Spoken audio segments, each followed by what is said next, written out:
नमस्कार, आपण पाहत आहे भांडा फोड न्यूज. एका दमात भ्रष्टाचारी कोमात.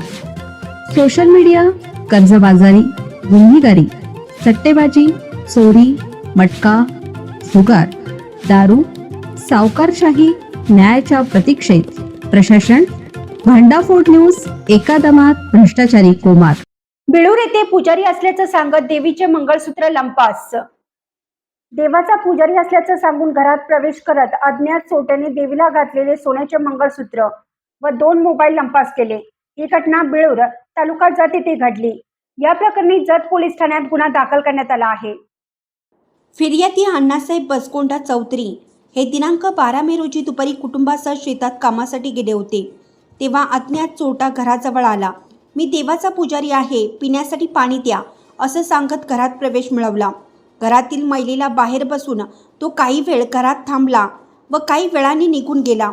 त्यानंतर घरातील 2 मोबाईल तसेच देवाऱ्यात देवीला घातलेले 5 ग्रॅम वजनाचे सोन्याचे मंगळसूत्र चोरीस गेल्याचं निदर्शनास आलं. सुमारे 40,000 रुपयांचा मुद्देमाल लंपास झाला आहे. पोलिसांनी चोरट्या विरोधात गुन्हा दाखल केला आहे.